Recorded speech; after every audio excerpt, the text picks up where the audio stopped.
Hello friends, welcome back to my channel চেখে দেখো। আশা করি তোমরা সবাই ভগবানের আশীর্বাদে ভীষণ ভীষণ ভালো আছো। আমিও কিন্তু খুব ভালো আছি। আমি শতাব্দী চলে এসেছি আজকের আবারও মনসুন স্পেশাল একটা কাটাপোনার নতুন একেবারে ঘরোয়া স্টাইল হোম স্টাইল রেসিপি তোমাদের সঙ্গে শেয়ার করার জন্য। আজকের ভিডিওটা কিন্তু স্কিপ না করে পুরোটা দেখার অনুরোধ রইল। টাইটেল আর থাম্বনেল দেখে তো বুঝেই গেছো এতক্ষণে আজকের কি বানাতে চলেছি। তাহলে আর দেরি করব না, বলে দিই ঝটপট। আজকের আমি বানাবো আদা জিরে বাটা আর ঝিঙে দিয়ে কাটাপোনার ঝোল। তো আদা জিরে বাটা আর ঝিঙে দিয়ে কাটাপোনার ঝোল বানানোর জন্য আমি এখানে কাটাপোনা নিয়েছি। মাছগুলোকে ভালো করে ধুয়ে পরিষ্কার করে লবণ মাখিয়ে রেখেছি। নিয়েছি ঝিঙেগুলোকে দেখে বুঝতেই পারছো বন্ধুরা, একটু বড় করে কেটে নিয়েছি, মানে মোটামুটি একটা ঝিঙেকে 4 ভাগ। নিয়েছি পেঁয়াজ কুচি, এখানে নিয়েছি আদা জিরে আর শুকনো ঝাল লঙ্কা। এটার একটা মিহি পেস্ট আমি বানিয়ে নেব। আর কখন লাগবে সেটা তো দেখার জন্য, মানে সেটা জানার জন্য ভিডিওটা পুরোটা দেখতে হবে। লাগছে টমেটো কুচি, এখানে নিয়েছি কালো জিরে তেজপাতা, এগুলো অবশ্যই ফোড়নের জন্য। নিয়েছি লবণ আর নিয়েছি হলুদের গুঁড়ো। তো সবার প্রথমে আমি মাছের মধ্যে মাখিয়ে নেব হলুদের গুঁড়ো।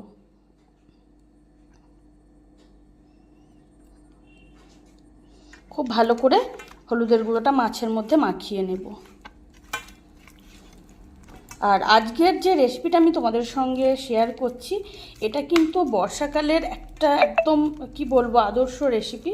খেতে কিন্তু জাস্ট অনবদ্য হয় বন্ধুরা, একেবারে ঘরোয়া স্টাইল।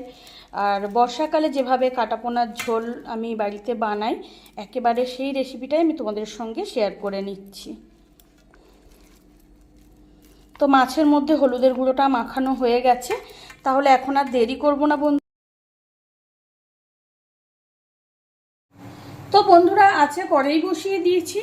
এখন কড়াইতে দিয়ে দেবো তেল। যে কোনো তেলে কিন্তু অনায়াসে রান্নাটা করে নিতে পারো।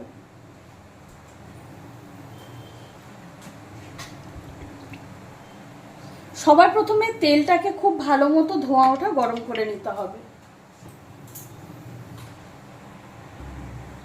তেলটা কিন্তু খুব ভালো মতো গরম করে নিয়েছি, একেবারে ধোঁয়া ওঠা গরম করে নিয়েছি।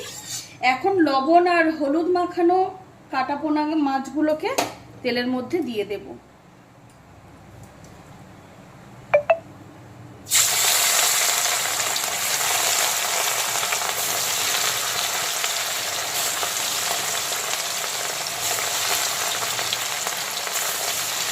এখন মাছের একটা দিক ভালো মতো ভাজা হয়ে গেলে আমি মাছগুলোকে উল্টো করে দেব।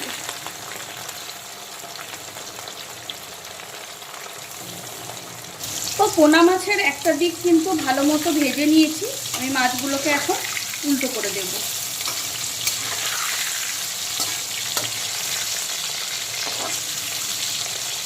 এখন কাটাপোনার উল্টো দিকটাকেও একইভাবে ভেজে নেব, মিডিয়াম ফ্রাই করে নেব, খুব বেশি কড়া কিন্তু ভাজবো না। এখন কিন্তু পোনা মাছের দুটো দিকই ভালো করে ভেজে নিয়েছি। এখন মাছগুলোকে আমি তেল থেকে তুলে নিচ্ছি।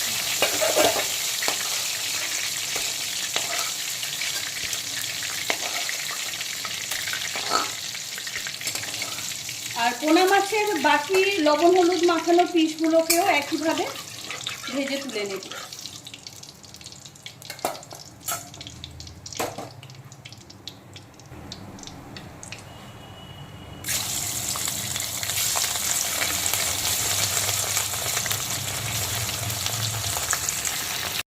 তো এখন কিন্তু সবগুলো পোনা মাছ আমি ভেজে তুলে নিয়েছি।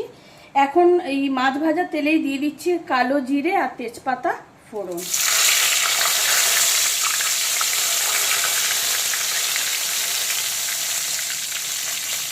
দিয়ে দিচ্ছি পেঁয়াজ কুচি।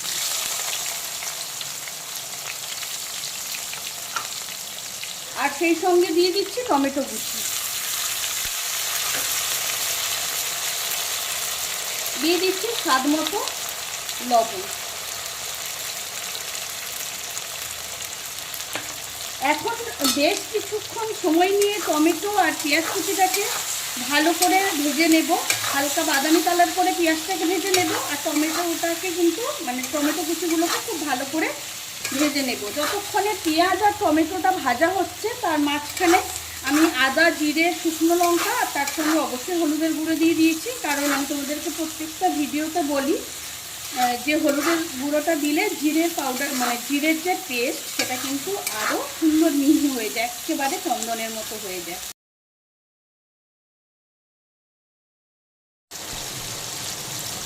এখন কিন্তু পেঁয়াজ কুচি আর টমেটো কুচিটা খুব সুন্দর করে কষিয়ে ভাজা ভাজা করে নিয়েছি। আর পেঁয়াজ কুচিটা দেখতেই পাচ্ছ বন্ধুরা, খুব সুন্দর হালকা বাদামি কালার হয়ে গেছে। আর পেঁয়াজের কাঁচা গন্ধ বা টমেটোর কাঁচা গন্ধ কিন্তু একেবারে চলে গেছে। এখন ভাজা পেঁয়াজের একটা অপূর্ব স্মেল ছাড়তে শুরু করেছে। আর ওদিকে আমার জিরে, আদা, শুকনো লঙ্কা আর গুঁড়ো হলুদের মিহি পেস্টটাও রেডি হয়ে গেছে। তো সেটা আমি এখন দিয়ে দিচ্ছি।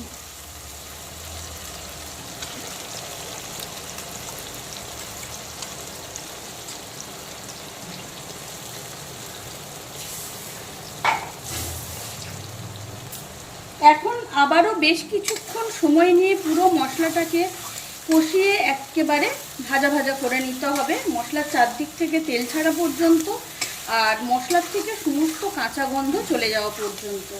আঁচটা কিন্তু অবশ্যই লো টু মিডিয়াম ফ্লেমে রাখতে হবে যাতে মশলাটা কষানোর আগে পুড়ে না যায়।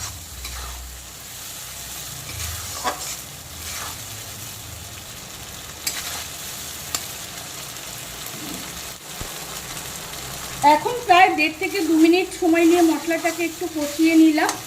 এখন দিয়ে দেবো মশলার মধ্যে সামান্য পরিমাণ জল, যাতে মশলাটা ভালো মতো কষানোর আগে আর কাঁচা গন্ধ চলে যাওয়ার আগে পুড়ে না যায়। মিক্সির জারে লেগে থাকা মশলাটা আমি সামান্য জলে গুলে দিয়ে দিলাম। এবার কিন্তু মশলাটাকে পুরো ভাজা ভাজা করে নেব।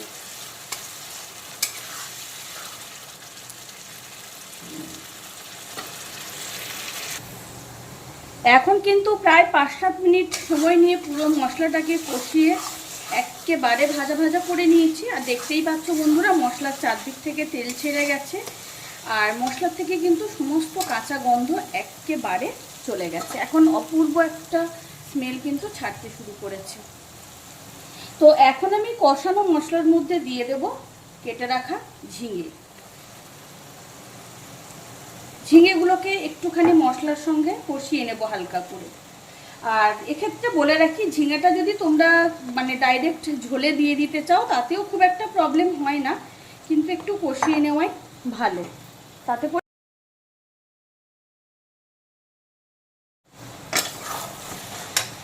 তো এখন আমি 3-4 মিনিট সময় নিয়ে মিডিয়াম টু হাই ফ্লেমে অল্টারনেট করে করে ঝিঙেগুলোকে মশলার সঙ্গে কষিয়ে নেব।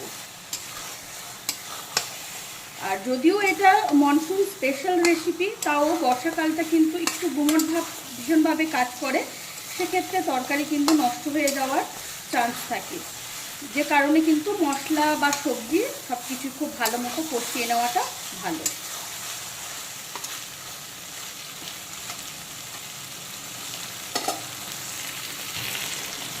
এখন কিন্তু প্রায় 3-4 মিনিট সময় নিয়ে ঝিঙেগুলোকে কষিয়ে নিয়েছি খুব সুন্দর করে। তো এখন আমি কড়াইতে দিয়ে দেবো কিছুটা পরিমাণ গরম জল।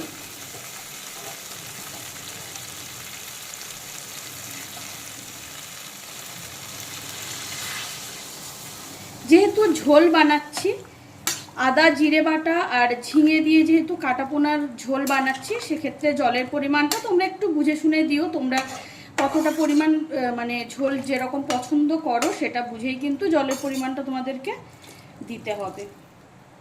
আর এখন কিন্তু আঁচটা একেবারে ফুল ফ্লেমে করে দিলাম যাতে কড়াইতে সমানভাবে আঁচটা লাগে। আর এখন সবার প্রথমে ঝিঙেগুলোকে 75 থেকে 80% সেদ্ধ করে নেব, প্রথমে গ্রেভির সঙ্গে ফুটিয়ে নেব। তো এখন প্রায় 8-10 মিনিট সময় নিয়ে ঝিঙেগুলোকে গ্রেভির সঙ্গে রান্না করে নিলাম। এখন কিন্তু ঝিঙেগুলো 75 থেকে 80% সেদ্ধ হয়ে গেছে। তো এখন দিয়ে দিচ্ছি ভেজে রাখা পোনা মাছ, কাটা পোনাগুলোকে দিয়ে দিলাম ঝোলের মধ্যে। এখন আবারও 3-4 মিনিট সময় নিয়ে ফুল আঁচে বাকি রান্নাটা করে নেব, যাতে মাছের মধ্যে সমস্ত মশলার ফ্লেভারটা খুব ভালো মতো ঢোকে আর ঝোল ঝিঙে এগুলোর মধ্যে যাতে মাছের কাতটা খুব ভালো মতো মেশে।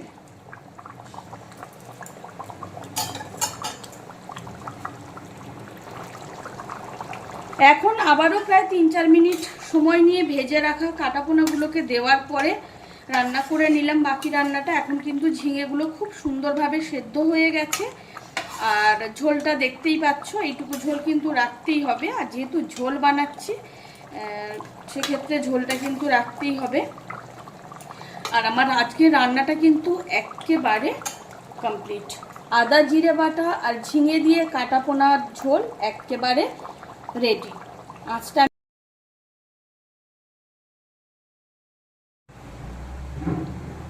এখন একটা ছড়ানো পাত্রে ঢেলে গরম গরম ধোঁয়া ওঠা ভাতের সঙ্গে সার্ভ করে দেব। তাহলে বন্ধুরা, তোমাদের সঙ্গে আজকের বর্ষাকালের স্পেশাল, মানে বলা যায় আদর্শ বা মনসুন স্পেশাল একটা রেসিপি তোমাদের সঙ্গে শেয়ার করে নিলাম। খুবই সিম্পল ঘরোয়া একটা রেসিপি। আমি যেভাবে আদা জিরে বাটা ঝিঙে দিয়ে কাটাপোনা মাছের ঝোল বানাই সেই রেসিপিটাই তোমাদের সঙ্গে শেয়ার করে নিলাম। আর এইভাবে কাটাপোনার ঝোল বানালে বর্ষার দুপুর হোক কিংবা রাত জাস্ট জমে যায় ভাতের সঙ্গে। আর তোমরা কাটাপোনার তো অনেক রকম রেসিপি নিশ্চয়ই ট্রাই করেছো, অবশ্যই এই রেসিপিটা একবার ট্রাই করো, খেতে জাস্ট অনবদ্য হয়। খুবই সিম্পল একটা রেসিপি, যে কারণে তোমাদের সঙ্গে শেয়ার করে নেওয়া। আর আমার আজকের রেসিপি তোমাদের কেমন লাগলো সেটা কিন্তু কমেন্ট করে জানাতে একেবারেই ভুলো না।